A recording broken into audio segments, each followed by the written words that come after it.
Hi friends, എല്ലാവർക്കും സിയാസ് കിച്ചൻ്റെ പുതിയൊരു വീഡിയോയിലേക്ക് സ്വാഗതം. ഞാനിന്നിവിടെ മാങ്ങ അച്ചാറിൻ്റെ റെസിപ്പി ആയിട്ടാണ് വന്നിരിക്കുന്നത്.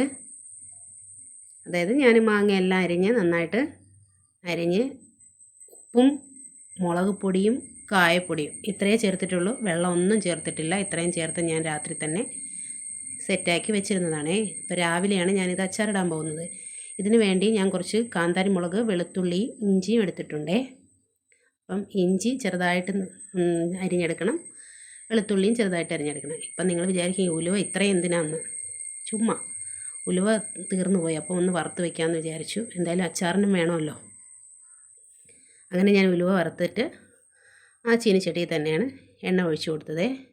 ഞാനിവിടെ നല്ലെണ്ണയിലാണ് അച്ചാറിടുന്നത്. അതാവുമ്പോൾ കേടുകൂടാതെ ഇരിക്കും. പിന്നെ മാങ്ങ അച്ചാറല്ലേ, ഒരുപാട് ദിവസമൊന്നും ഇരിക്കില്ല, കൂടിപ്പോയാൽ ഒരാഴ്ച, അത്രയൊക്കെ ഉള്ളൂ. അപ്പോൾ ഞാൻ എണ്ണ ചൂടായപ്പോൾ കടുക് ഇടുന്നുണ്ട്. ഞാനൊരു 2 സ്പൂൺ കടുക് ഇട്ട് കൊടുക്കുന്നുണ്ട്.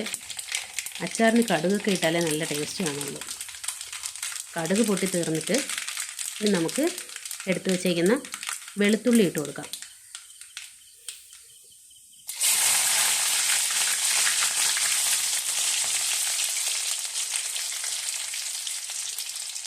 ശേഷം ഇഞ്ചി ചെറുതായിട്ട് അരിഞ്ഞ് എടുക്കണം. ഒരു ചെറിയ കഷ്ണം ഇഞ്ചി മതി. ചെറുതായിട്ട് അരിഞ്ഞ് അതും കൂടെ ഒന്ന് നന്നായിട്ട് മൂത്ത് വരണം കേട്ടോ. ഒരുവിധം മൂത്ത് വന്നിട്ടുണ്ട്. ഇത്രയും മതിയാവും. ഇനി നമുക്ക് തീ കുറയ്ക്കണം. മാക്സിമം തീ കുറച്ചതിന് ശേഷം നമ്മുടെ കാന്താരി ഇടുമ്പോൾ നമ്മൾ പ്രത്യേകം ശ്രദ്ധിക്കണം. ഇതുപോലൊരു മൂടി വെച്ച് വേഗം അടയ്ക്കണം. ഇല്ലെങ്കിൽ പൊട്ടിത്തെറിച്ച് നമ്മുടെ മുഖത്തായിരിക്കും അച്ചാറാവുന്നത്. കാന്താരി അച്ചാർ നമ്മുടെ മുഖത്താവും, അതുകൊണ്ടാണ് പറഞ്ഞത്. അപ്പോൾ ഇതുപോലെ അടച്ച് വെച്ച് കഴിഞ്ഞാൽ പൊട്ടിത്തെറിക്കുന്നത് നമ്മുടെ പുറത്തോട്ടൊന്നും വീഴില്ല. അതിന് വേണ്ടിയിട്ടാണേ. എല്ലാം പൊട്ടിത്തെറിച്ച് എല്ലാം നല്ല എന്ത് ക്ലിയറായി വന്നിട്ടുണ്ടേ.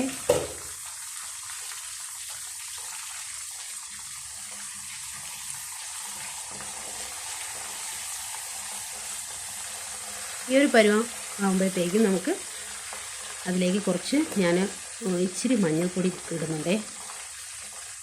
നമ്മുടെ അച്ചാറിനൊരു കളർ വരാൻ വേണ്ടിയിട്ടാണ്. വേറെ പൊടികളൊന്നും ഇതിൽ ചേർക്കുന്നില്ല. ഞാൻ എല്ലാ പൊടിയും ഇന്നലെ തന്നെ മാങ്ങയിൽ അരിഞ്ഞ സമയത്ത് ഇതെല്ലാം അച്ചാറിൽ പൊടിയെല്ലാം ഇട്ടതാണ്. അച്ചാർ പൊടിയോ ഒന്നുമില്ല. ഞാൻ മുളക് പൊടിയും കായപ്പൊടിയും ഉപ്പും 3 മാത്രമേ ചേർത്തിട്ടുള്ളൂ. പിന്നെ ഞാൻ കുറച്ച് വിനാഗിരി ചേർത്ത് കൊടുക്കുന്നുണ്ട്. വിനാഗിരിയാണ് ഇത്. വിനാഗിരി ചേർത്ത് കൊടുത്ത് അതൊന്ന് തിളച്ച് ചെറുതായിട്ടൊന്ന് തിളച്ചാൽ മതി. കണ്ടില്ല, മഞ്ഞൾപ്പൊടിയൊക്കെ ഇട്ടപ്പോൾ നമ്മുടെ മുളകും ഇതൊക്കെ ഒരു കളറായില്ലേ. കുറച്ച് മഞ്ഞൾപ്പൊടി മതി, ഇത്രയും മതിയാവും.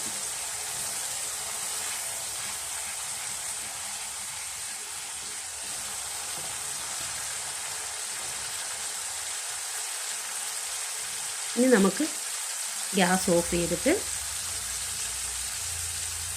കുറച്ച് കായപ്പൊടിയൂടെ ചേർത്ത് കൊടുക്കാമേ. അരിഞ്ഞു പോകരുത് കായപ്പൊടി, അതുകൊണ്ടാണ്. നേരത്തെ നമ്മൾ കായപ്പൊടി ചേർത്തിട്ടുണ്ട്, എങ്കിലും നമുക്ക് ഇതിലൊക്കെ ഒന്ന് കായത്തിൻ്റെ ടേസ്റ്റ് വരാൻ വേണ്ടിയിട്ടാണ് കായപ്പൊടി ചേർക്കുന്നത്. നമുക്ക് തണുക്കാൻ വേണ്ടിയിട്ടൊന്നും വയ്ക്കേണ്ട. ആ ചൂടോടുകൂടി തന്നെ ജസ്റ്റ് ഒരു 2-3 മിനിറ്റ് കഴിഞ്ഞ ഉടനെ തന്നെ നമ്മുടെ ഈ മാങ്ങയിലേക്ക് ഒഴിച്ചു കൊടുക്കാമേ. ഇത് ഒഴിച്ച് കൊടുത്തിട്ട് നന്നായിട്ടൊന്ന് ഇളക്കി യോജിപ്പിച്ച് കൊടുക്കണേ.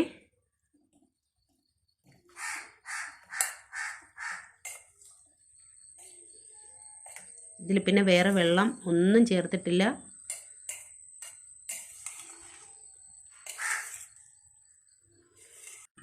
നമ്മൾ പൊടിച്ച് വെച്ചേക്കുന്ന ഉലുവയിൽ നിന്ന് ഒരു സ്പൂൺ മാത്രം ഇട്ട് കൊടുത്താൽ മതി.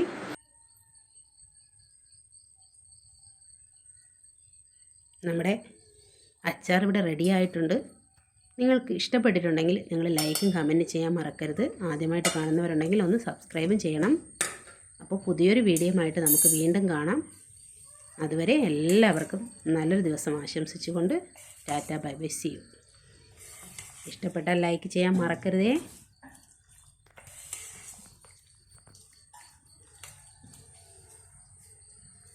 ഉപ്പുണ്ടാകുന്ന ഞാൻ നോക്കുന്നുണ്ടേ. കറക്റ്റായിരുന്നു ഉപ്പ്. നമുക്കിനി ഇതൊരു തണുത്തതിന് ശേഷം നമുക്കൊരു കുപ്പിയിലാക്കി അടച്ചു വയ്ക്കാം. Thank you for watching my channel.